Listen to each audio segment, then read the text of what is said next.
E aí, gente, tudo bem? Sejam bem-vindos a mais um vídeo do Parabólica. Eu sou o Pedro Renó, professor do Parabólica, e hoje para fazer questões aqui, listas, disponibilizar para vocês, listas, foi só falar, bati palma, ele veio correndo. Listas, o vídeo tá aqui embaixo, tá? Listas de questões da UERJ. Quietinho, filho, quietinho, tá? Tá bom? Ah, eu sei, ele sabe, ele quer aparecer, ele é fotogênico, ele gosta de aparecer na câmera. Olha, que coisa mais fofa, gente. Eu te amo tanto, vocês não sabem o tanto que esse bichinho. Ó, desceu, eu não quero bagunça, tá? Vamos começar aqui então. One eternity later. Vamos começar então a nossa lista para falar da UERJ. O que eu tô fazendo? Antes já se inscreve no canal, porque só o Woody já mereceu já o seu like e a sua inscrição. Curte esse vídeo porque tem história geral, história do Brasil. A gente tá fazendo exercício, já fizemos exercícios de Enem, de República Liberal. Agora é a vez da UERJ, gente. Também me siga nas redes sociais, porque lá eu aviso tudo, gente. Eu aviso tudo que vai ter aqui no canal, novidade. É lá que eu avisei, inclusive, o nosso podcast primeiro, em primeira mão. @o Pedro Renô, tudo junto, tanto no Instagram quanto no Twitter, tá? É muito importante que vocês me sigam lá pra gente dar continuidade ao trabalho, porque as redes sociais, elas são uma extensão do YouTube, elas precisam crescer também. Eu vou disponibilizar a lista de questões para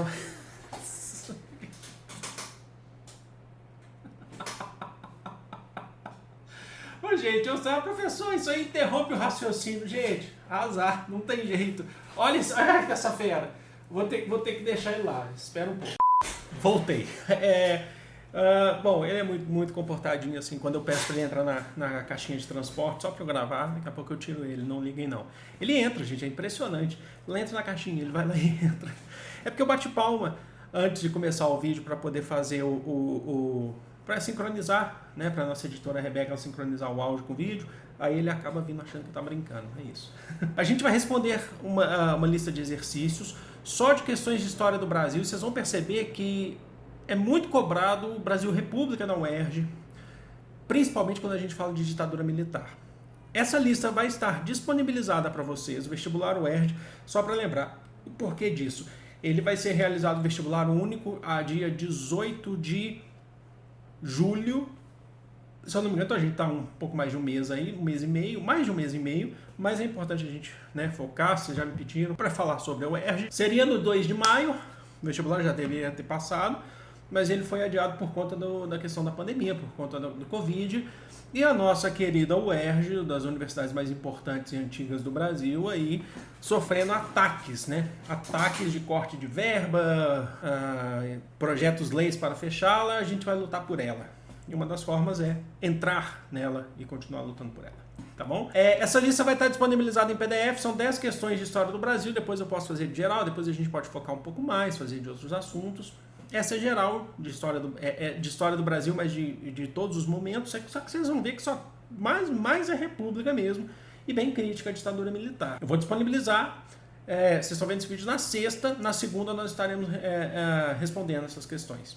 Tá bom? Na segunda sai vídeo respondendo as questões sobre a UERJ, tá bom? Sobre essas questões da UERJ. É isso, e hoje a gente vai responder duas, tá? Não deixar esse vídeo só de recado, porque eu não gosto disso, eu quero que a gente já responda também algumas questões pra gente já dar um adiantamento. Poderia ser uma, mas vamos fazer duas aqui. A primeira aí, cobrada em 2019, vocês já estão vendo na tela. Nós temos uma imagem, essa questão muito bacana, a imagem do álbum Tropicália, então vamos lá. Inclusive tem vídeo aqui no canal sobre Tropicália, né, se eu não me engano. O álbum de músicas Tropicália, eu acho que está na playlist de História da Arte, ou Panisette Circense, foi lançado em 1968, período pesado, anos de chumbo e da ditadura. A fotografia que estampou a sua capa foi realizada na casa de Oliver Perroy, fotógrafo da editora Abril, em São Paulo. Cada um levou os seus apetrechos, até um pinico comicamente usado por Rogério Duprat, como se fosse uma xícara. A imagem ficou tão famosa que se tornou uma espécie de cartão postal do movimento tropicalista. Então ali você tem Caetano, você tem Gil, você tem, olha só, você tem os Mutantes, acho muito bacana, você tem Tom Zé ali, não é? É isso. Há quem diga que essa capa, inclusive, ela foi uma alusão, inclusive, à capa do Sgt. Pepper's, né? Dos Beatles, mas enfim.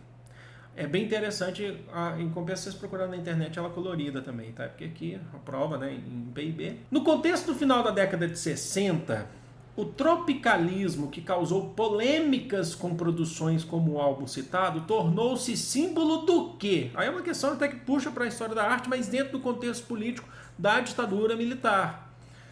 Ele tornou símbolo A, do purismo estético, B, do extremismo político, C, do tradicionalismo artístico e D, do experimentalismo cultural. Acho que essa está muito fácil. Gente, às vezes você pode não conhecer o movimento da Tropicália, o tropicalismo, mas se você olha já para a capa do disco, por isso que eu acho interessante vocês procurarem aí na internet ele colorido, e aí vocês vão saber, vocês vão perceber na cara. Alternativa correta, alternativa D, experimentalismo cultural. Eu só quero contextualizar, que acho que é muito importante a gente contextualizar isso. Nós estávamos vivendo em 68 os anos de chumbo da ditadura, o pior ano da ditadura, ou o início dos piores anos que viriam por aí da ditadura. 68 é o ano do ato institucional número 5, para vocês terem noção, o Arthur da Costa e Silva, depois em 69 entra Médici. A ditadura ela foi construída no Brasil a partir de 64, mas antes, né, quando já se pensava nessa ditadura, com bases conservadoras no Brasil. É uma base extremamente autoritária e conservadora, valores cristãos, moral cristã. Então, a Tropicália, ela se insere na quebra. Ela faz uma crítica a essa moral, a esses valores. Eu adoro isso, você sabe que eu adoro cultura, a arte. Eu até pretendo fazer um vídeo. Vou fazer o seguinte, vou fazer um vídeo aqui sobre o movimento punk aqui no Brasil.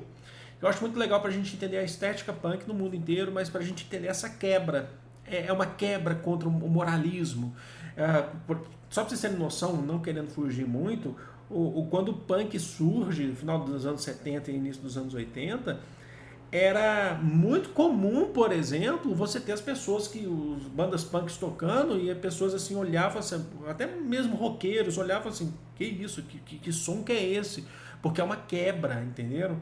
A Tropicália, em tempos atrás, também fez essa crítica a essa moral cristã. Então a gente está pensando num experimentalismo cultural. A Tropicália está ligada, inclusive, a movimentos que existem no mundo de tentar romper barreiras. Então é um experimentalismo cultural muito bacana, muito interessante. É só vocês escutarem, por exemplo, músicas provenientes da Tropicália. Todas as outras, então, ó, a A fala purismo estético. Que purismo que você está vendo ali estético? A B fala extremismo político. Não é o debate que está se fazendo na Tropicália ali. Extremismo político. Não, nós estamos falando de questão de experimentalismo. E a C, tradicionalismo artístico. É uma crítica ao tradicionalismo. Não é um tradicionalismo artístico, entenderam? Bom, passado esse, vamos então para a questão de 2020 sobre ditadura também. Falei pra vocês que cobram muito, viu? Fica de olho, fica de olho. Fiquem muito de olho em ditadura militar vestibular UERJ. Dica que eu dou aqui, ó, dica do professor. Ato institucional número 1, de 9 de abril de 1964. Então vamos ler aqui trechos do ato institucional número 1.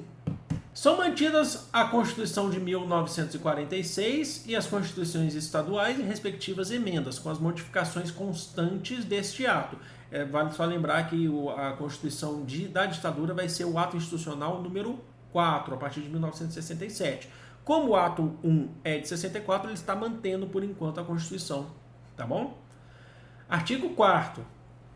O presidente da República poderá enviar ao Congresso Nacional projetos de lei sobre qualquer matéria, qualquer coisa, os quais deverão ser apreciados dentro de 30 dias a contar do seu recebimento na Câmara dos Deputados e de igual prazo no Senado Federal. Caso contrário, serão tidos como aprovados. Se não contar, está tido como aprovado. Artigo 10º. No interesse da paz e da honra nacional, olha só, eu odeio esse termo, honra nacional, e sem as limitações previstas na Constituição, os comandantes em chefe que editam o presente ato poderão suspender os direitos políticos pelo prazo de 10 anos e cassar mandatos legislativos federais, estaduais e municipais, excluída a apreciação judicial desses atos. Não precisa ter apreciação judicial. Os chefes de Estado, comandantes-chefe, podem cassar, suspender direitos políticos. Se eu não me engano, o Jânio Quadros foi um dos primeiros aí a serem cassados. A fonte é no Planalto, no site do planalto.gov.br você acha todas as constituições, atos institucionais, documentos históricos da República do Brasil. Isso é bem interessante. Não só da República, mas do Império também. O ato institucional, vamos para o enunciado, né, gente?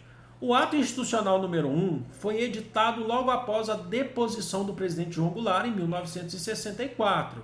Nele figuram medidas destinadas a legitimar as ações do novo governo. Estão tentando legitimar, como indica o texto. Um dos efeitos imediatos no que se refere à atuação do poder legislativo, um dos efeitos imediatos no que se refere à atuação do poder legislativo é uma pergunta sobre o legislativo, parlamento brasileiro. A. Uma ampliação de atribuições decisórias. B. Restrição de incumbências tributárias. C. Convocação de eleições parlamentares.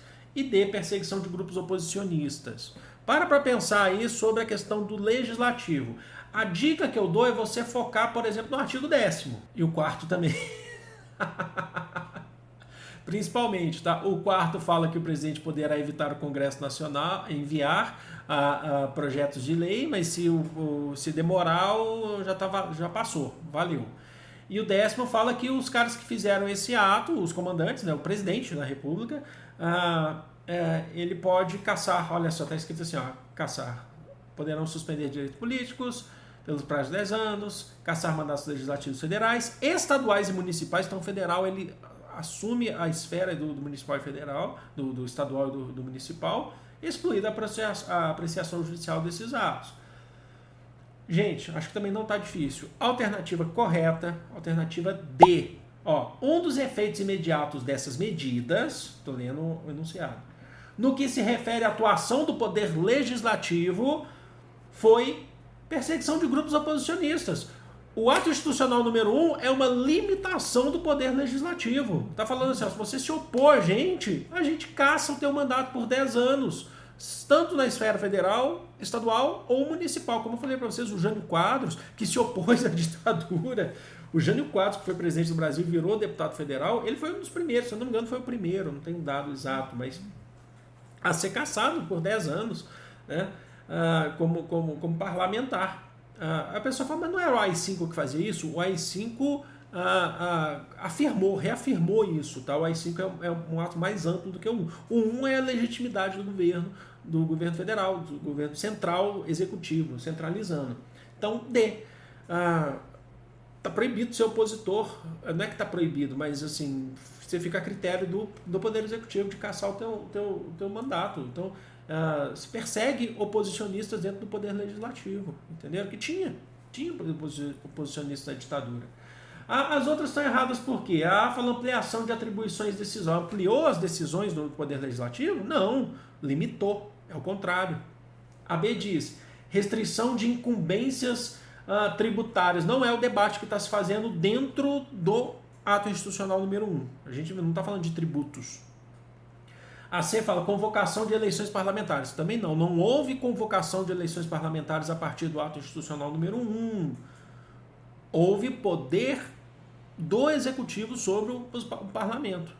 Bom, acho que o artigo 10º é o que mais reflete isso aqui para vocês. Gente, primeiro link da descrição, a lista aqui para vocês, 10 questões. Na segunda-feira a gente vai responder aqui então em vídeo, tá? Possivelmente em vídeo.